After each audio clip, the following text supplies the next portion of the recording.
So we're gonna start with when she went to Germany. All right, so that's where we are right now. Oh, yun. So, paano yun? Ano nangyari?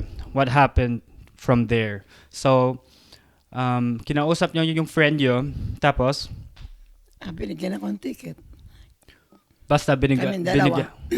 Marami kami. Marami kayo. Okay, so, paano yun? Basta binigay sa inyo yung ticket? Saan yung nakuha yung ticket papuntang Germany? Sila bumili. Agency ba yon yung kaibigan nyo?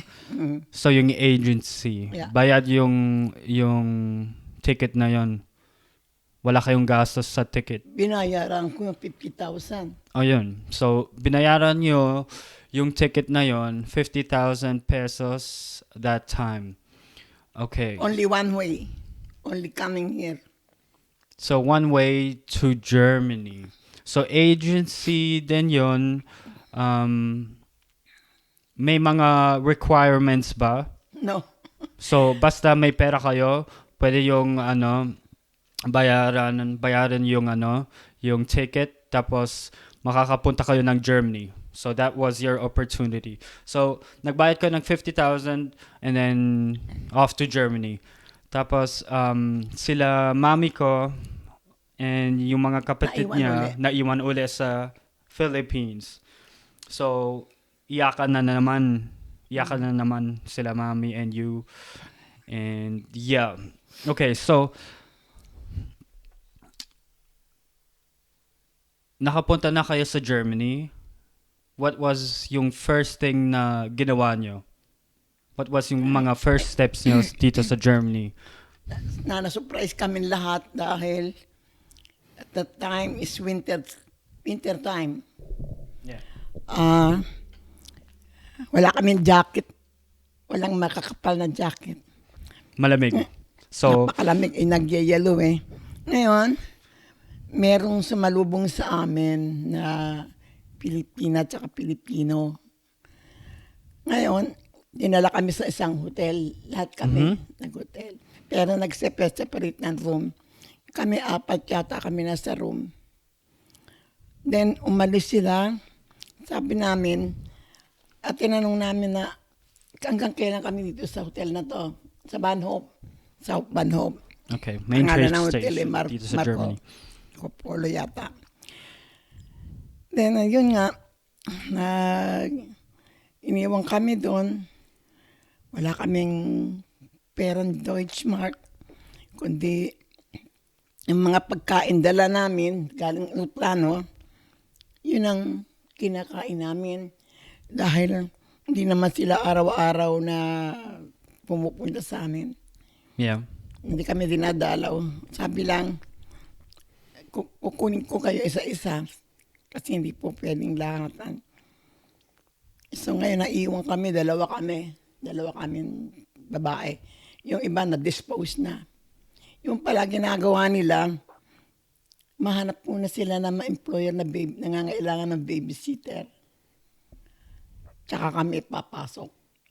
Okay. Anong pala? So, babysitter ang yung trabaho na hinahanap nila para sa inyo. Babysitter, yung first job. Okay. So, yun. Okay. So, naghahanap sila ng trabaho para sa inyo, and that was babysitting. Okay. So, paano yun? Ano nangyari? Ay, eto, nang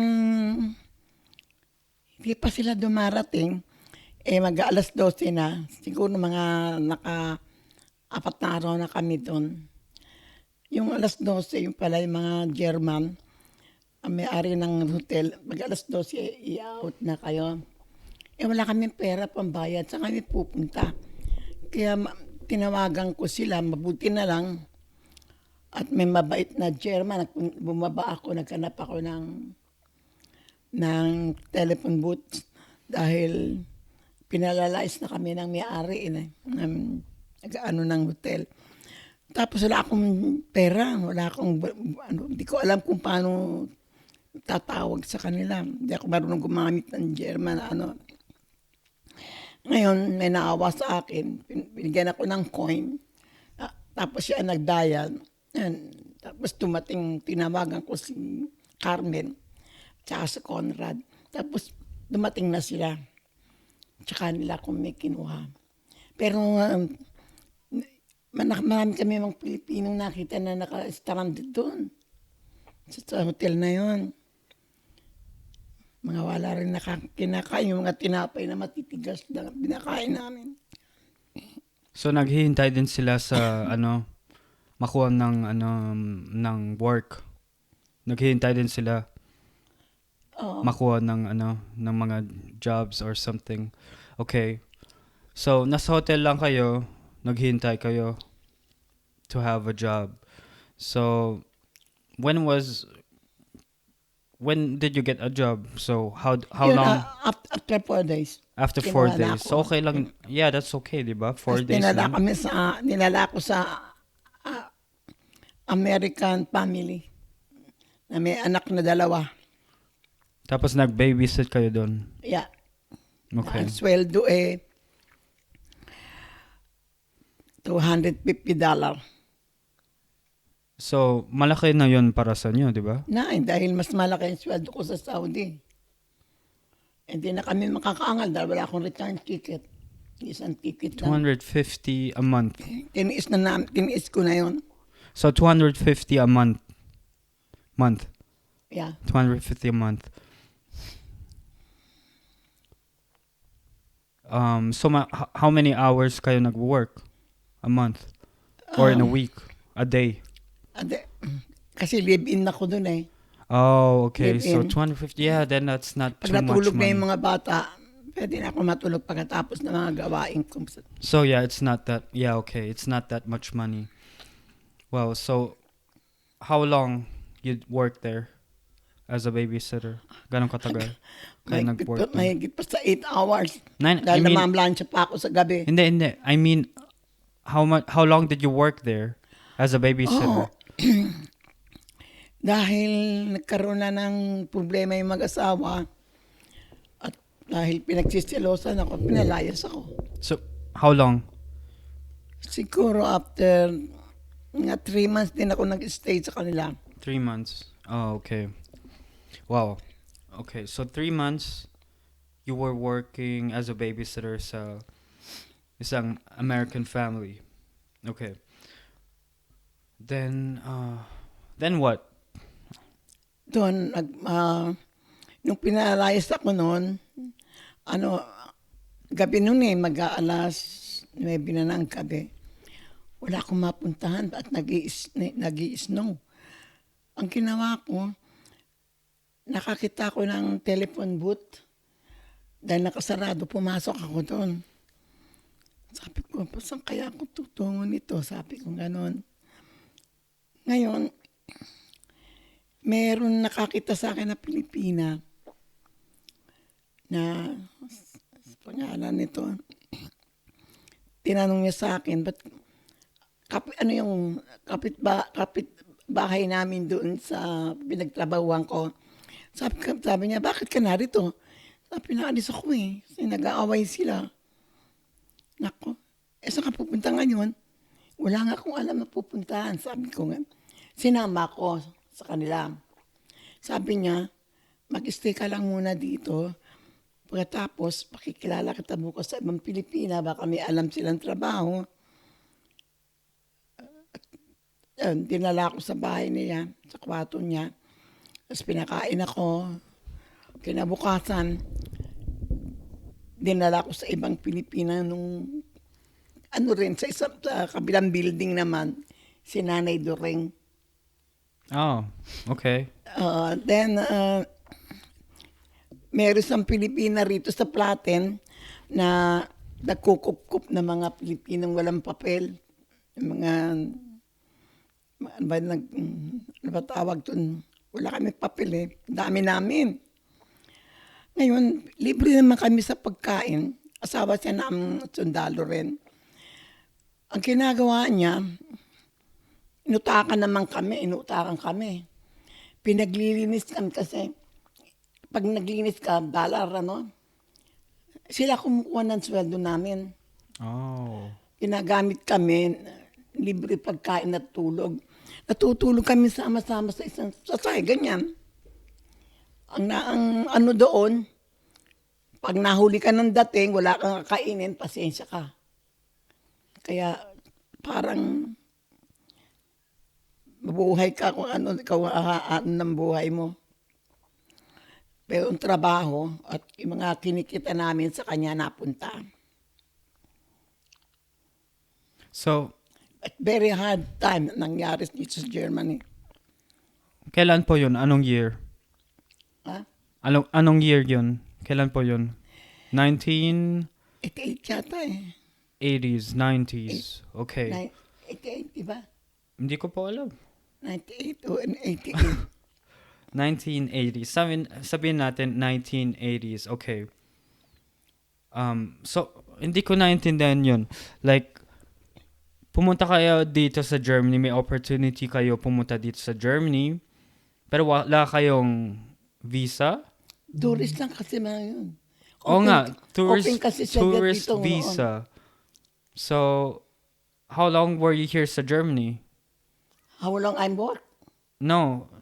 Di ba sabi nyo, babysitter, 3 months. Mm. Tapos, yun nga, yung nakilala nyo, yung nakakakita sa inyo sa, sa telephone booth, Yeah. pinagtrabaho kayo. Yeah. Ganong katagal na yun?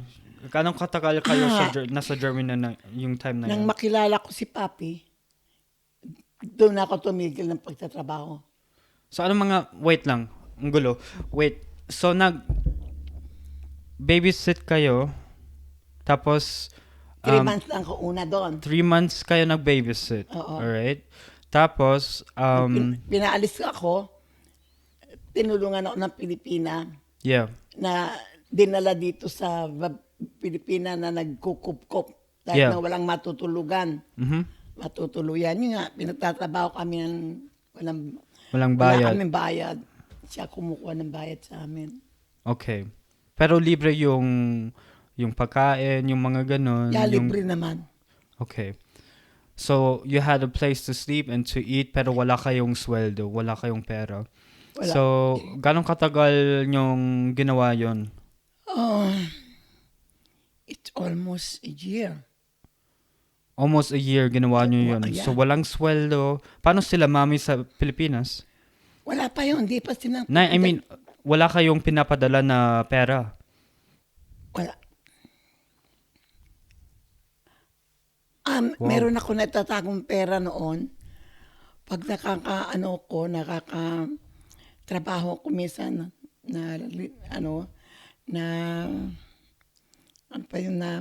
pumupusit kami ng trabaho, kagaya ang cleaning ng mga stairware, tsaka ako nakakapagpadala sa kanya. Okay. Pero mostly ay yata yun na ganun ang buhay namin dito na patago-tago. Then nakakilala ko una muna bago makilala si Papi, nakakilala ko ng isang Pilipina na nangangailangan yung single parents na Amerikana, na Black American, na may 2 anak din. Kinuha niya ako dito sa dito sa sa kabilang building na to. Yeah. Diyan tumagal ako doon. Hanggang isang araw dahil off ko, punta ako sa Bake, yung mga Pilipina ko, nasa gathering ng mga Pilipina. Sinabi sa akin ng isang Pilipina na may silala siyang naghahanap ng magiging asawa. Wala naman akong kasal sa Pilipinas. Kaya ang sabi ko, pakilala mo ako. Ganon. Yun ang step to na nakilala ko si Papi. Yeah. Naalala ko pa si Papi, yeah. Pinakasalan ako. Umuwi kami sa Pilipinas at pinakasalan ako. Pero sabi ko sa kanya, may 5 akong anak, kaya mo bang kunin sila? Oo daw, sabi niya, oo. Ginastosan niya yun.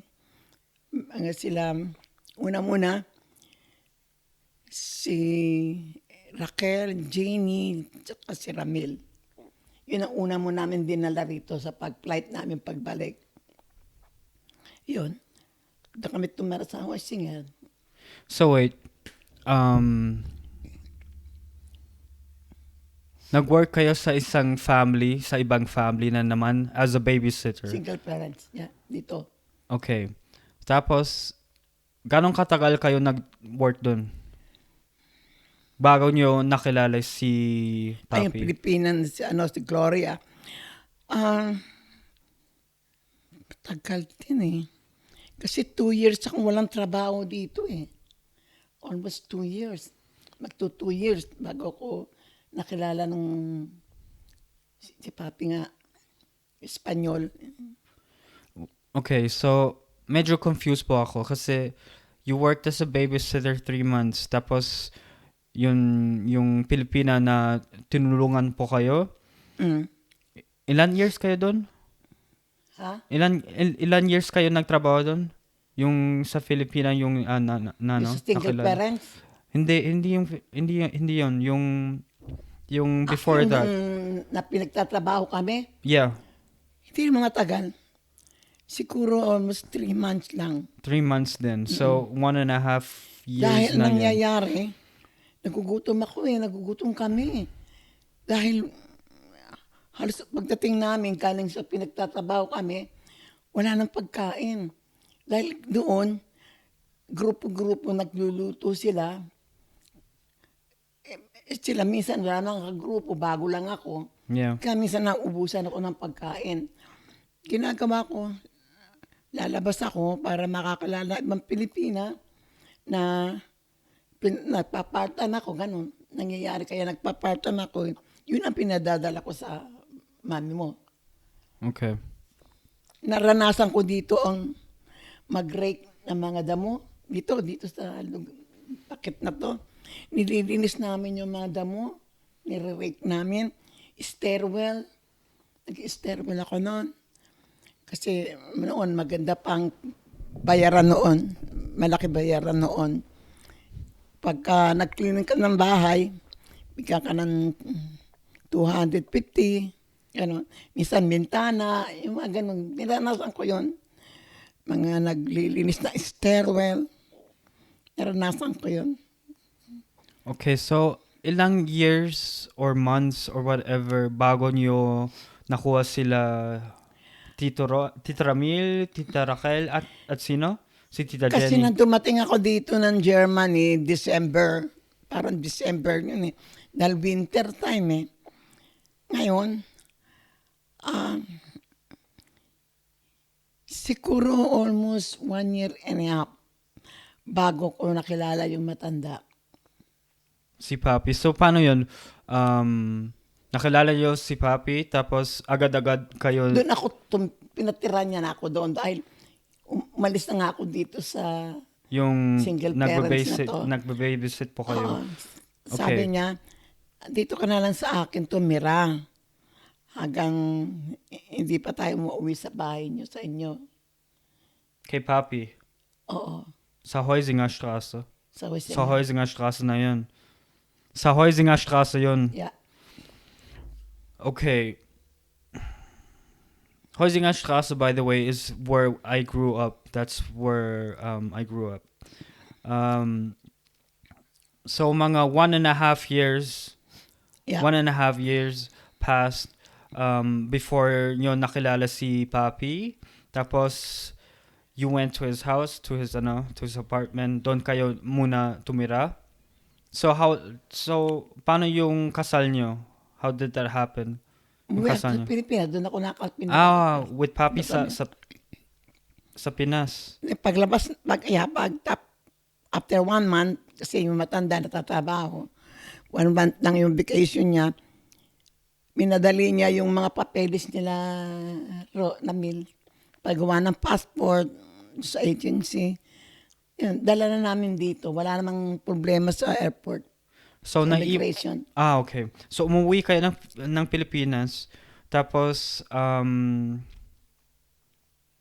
you got married sa Pinas. Sa anong wait lang. So, umuwi kayo. anong reaction nila mami ko nung nakita nila si papi? Kasi that's something different, Hindi, di ba? bago pa umuwi kami, sinabi ko na muna sa letters yun. Sa ano? Sinabi ko sa kanya sa kanila, Okay. na Pero, para lang kako magsama-sama tayo, magkaasawa ako. Yun ang the best way na hindi na tayo magkakahiwalay. okay. So, nagpaalam po kayo sa mga Oo, anak ninyo. pinayagan naman nila ako. Wow, ang bait nila. Tsaka yung lolo mo, Oo kasalan nga. sa ibang babae. So may ibang ano na siya. May babaeng pinakasalan yung tatay ni Shirley. Okay. Ngayon, inallowed niya na hindi naman kami kasal, inallowed niya na ma-adapt yung mga bata. Adapted din ng matanda Si yung Lolo. bata. Oo. Okay, anong first reaction nila mami kay papi nung nakauwi kayo ng Pilipinas, nakasama niyo si papi? Siyempre, natatawa ako kasi magsalita, nakakatawa.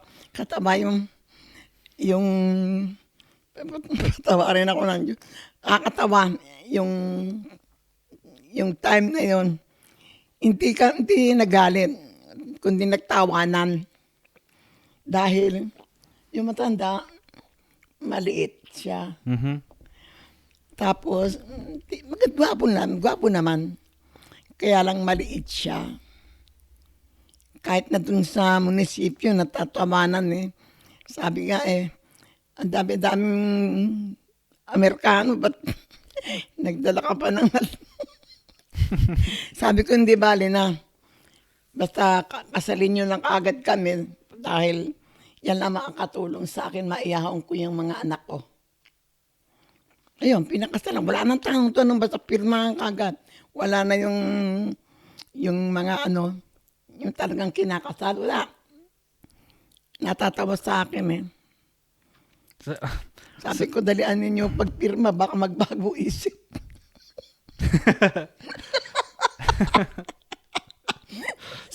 Sabi niya, Mrs., bakit po naman sa dami-dami ng lalaki doon eh? Yan pa din alam mo rito. Sabi ko, yan lang nauto ko eh. Kaya sabi ko, dalian nyo na yung huwag na kayo mag-sermon pa. Pirmahan nyo na kaagad, baka magbago isip eh. Yung pinirmahan kaagad. Kaya nakakatawa yung kasal na yun. Nakakatawa. Tapos ayun, bait naman yung matanda. Inaayos ang papeles ng mga bata. Pag dating na, nagmadali, nagbayad siya ng mga sa papeles, yung ticket. Gumastos siya ng mahigit na 100 piso, 100,000 pesos. Dahil yung mga passport, papeles, ticket, isa lang kinuha na namin na agency nag-ayos. Yeah, syempre mahal 'yon kasi madami sila. Salamat din ako. Yung matanda ay napakabait. Naawa sa akin nun. Anong reaction nila mami ko nung nakita Siyempre, nila una, si nung papi? aalis na kami, kasama yung 3 bata, nalulungkot sila. Sabi niya, Mama, ako din sasama ako sa inyo. I mean, anong reaction nila kay papi nung nakita nila? Gusto nila. Yeah? Yeah. Okay. Mabait naman si Hindi naman sila papi. against. Lalo na si Roy. Yeah? Okay. Buti naman. So, sino naiwan sa Pilipinas nun? Sinong naiwan? Si Roy. Tsaka?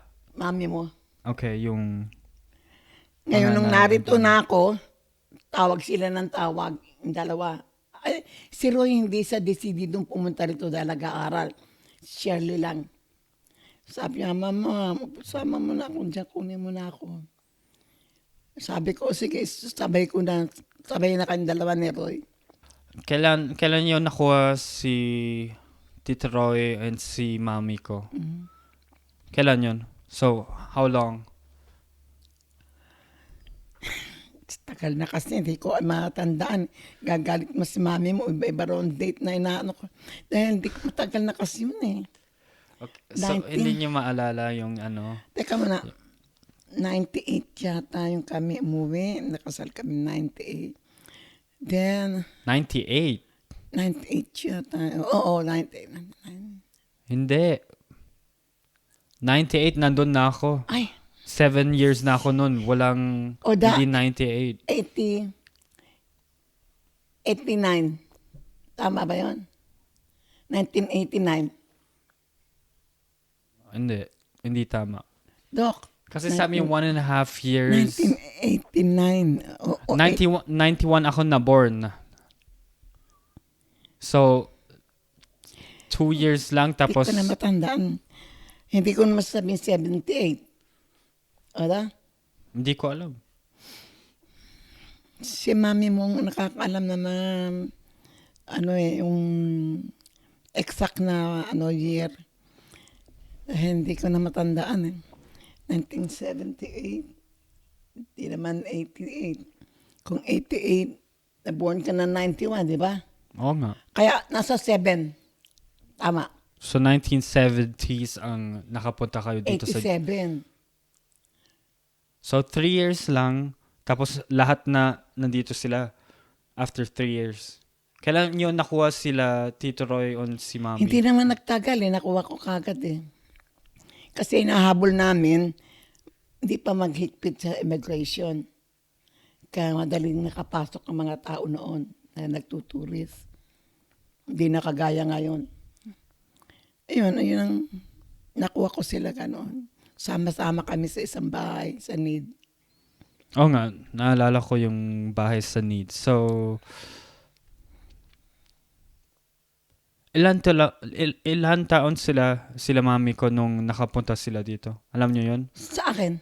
Ilang taon na sila? Oh, mami mo.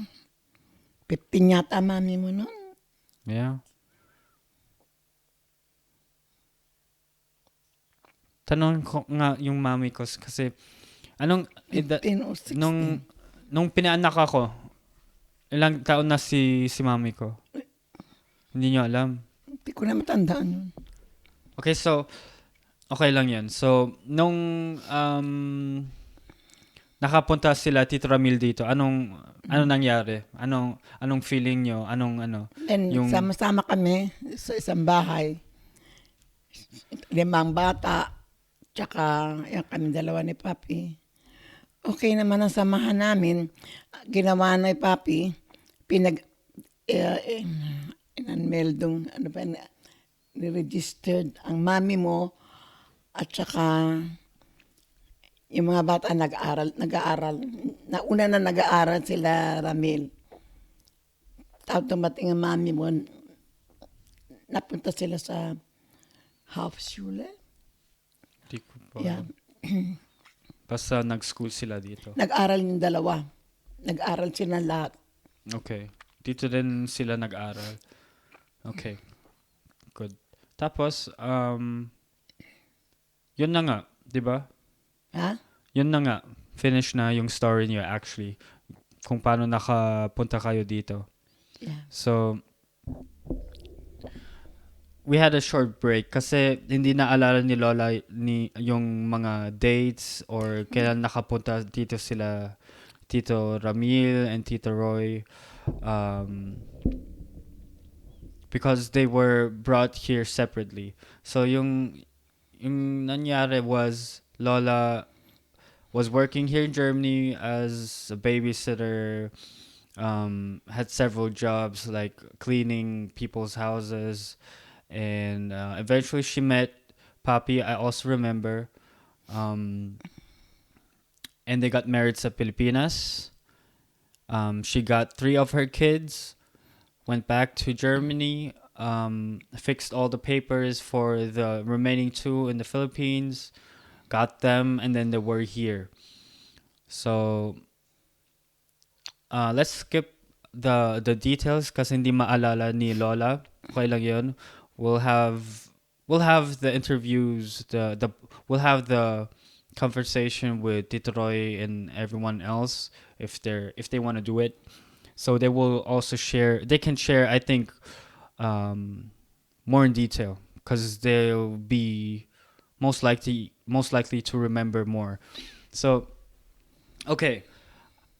Yung importante sa akin actually is ano yung feeling yon na yung alam nyo na magsasama sa lahat kayo na okay, Nagtu- eto na. Naging masaya kami lahat. Yeah. Masaya, sama-sama kami. At matagal din kami nagsama. Lalo mami mo. At yung mga kapatid niya nagsama-sama na. Sabi ko sana hindi na magkahiwalay. And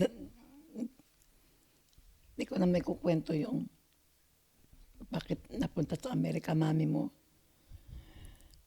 Yeah. Yun ang naging hard time ang buhay ko dahil sa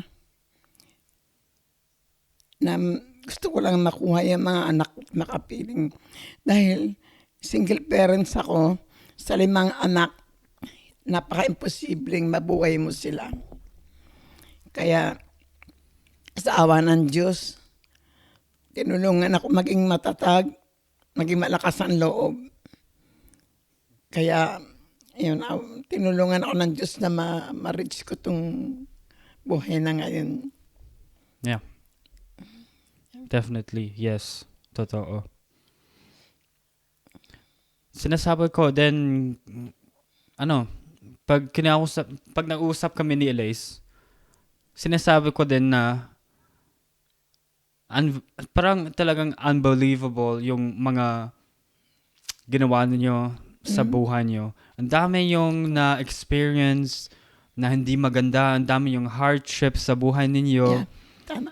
I mean, hindi ma-recall or ma-kwento ni Lola lahat, yung in detail lahat. Pero alam ko, and the others, my mom and her brothers, they know more in detail. Pero ang daming na pinagdaanan ni Lola sa buhay. And it wasn't easy. Like, hindi talaga easy. So, I can imagine na yung maganda, yung masaya na, yung talaga masaya kayo nung nagsama-sama ulit kayo dito sa Germany. So that's a very, very, very great blessing ni Lord. So thank you, Lord, of course. Yeah. Always good. So yeah, I remember that. I was born in 91 then, 'di ba?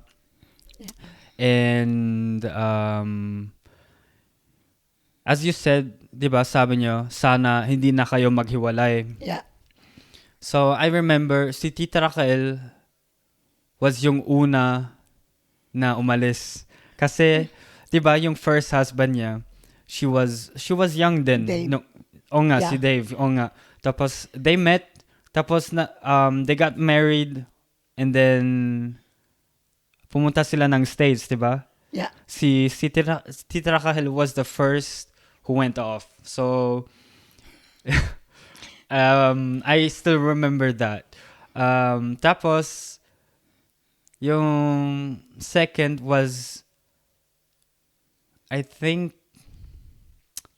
si Tita Jenny, pero nandito pa sila sa Germany, pero nakatira I think sa Heidelberg. It's a little bit far from Frankfurt, but she was living in with her husband or boyfriend that time. So silang dalawa ang nawala again. Like they went off. Yun ang aking yung endorsement. Oh, bakit naman? Like, dahil after all, disappoint. Yung kinuha ko ng lahat. Isa-isang umalis. Oo nga, umalis si Napakahirap Tita Raquel, tanggapin Tita yun. Jenny, tapos yung nanay ko. Tatlong yun, babae. Babae pa, hindi yung mga lalaki. Yung tatlong babae, nag-abroad. Lahat sila nasa States. So, yeah, I can imagine parang nalulungkot kayo. Siyempre. Dahil na ngayon umalis nag-iisa sila. ako. Ano ba yung natira rito? Si Ramil at si Roy, kalalayo ng bahay. Kung maalala lang akong nadalawin ako. Pero almost the time, lagi ako nag-iisa. Yan, endorsement ko dahil kaya ko ngayon, may sakit na ako. Iniisip ko isang araw, hihina ako. Sino makakapiling kong anak? Yeah. Alam ko naman yung yung hindi naman yung feeling, pero I can understand yung sinasabi niyo. Yeah, yun nga ang motivation ko na kung bakit ko ginagawa to, yung gusto kong ma-achieve sa buhay na we will have the chance to be together again, united lahat tayo. In some certain way, may feeling po ako na kakayanin ko yun, I'm sure. So, yes, masakit yun para sa inyo kasi you fought a lot of years, I think most of your life, naghirap kayo sa buhay. Most of your life, di ba? Para mabuo yung family nyo, para makasama nyo yung family niyo. Tapos, naghiwalay na naman kayo. So, yeah, that's hard. I can understand that. And then, yung mga babae pa na umalis. So, mahirap yon, no? Mahirap yon. Yung mga naranasan kong hard time. Yeah. Paghahanap ng trabaho, tinitipid mo yung sarili mo para mapadala sila. Halos para kami mga pulubi rito kung saan kami natutulog.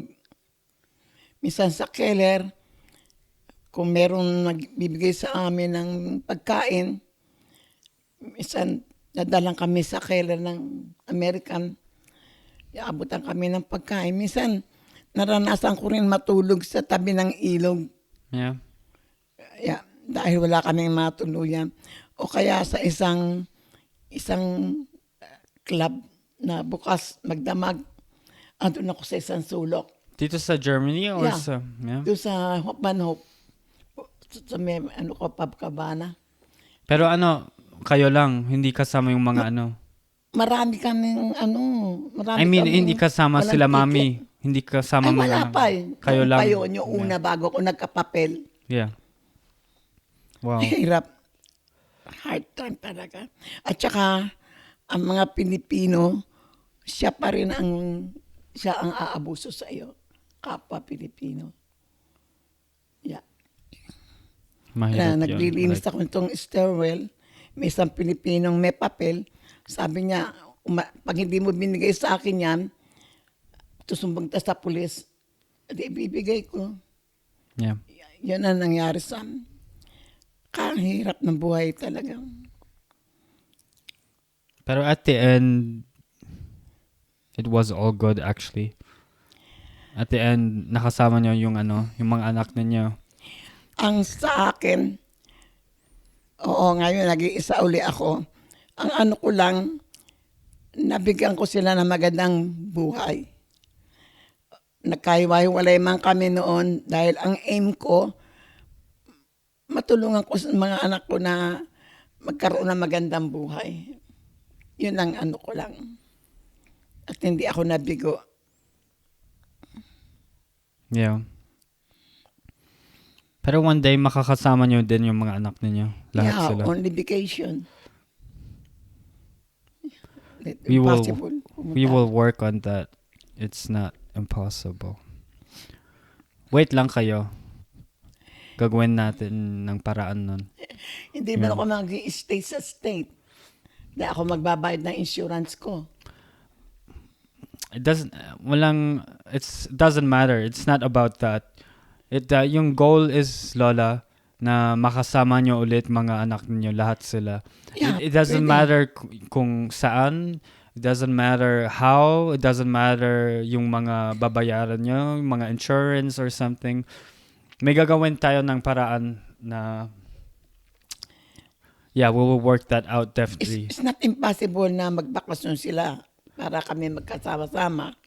Yeah. Yun lang ang paraan. Hindi, may ibang paraan pa. We're gonna do something. Yun nga. Basta. I'm I'm gonna work for that. Na that's gonna happen. Yung nasa isip ko. But yeah. So what I'm thinking is even though she's like physically weak right now somehow because of her sicknesses, she's somewhere still a very strong woman because she's still alive even she's so sick. She's so sick and she's still alive.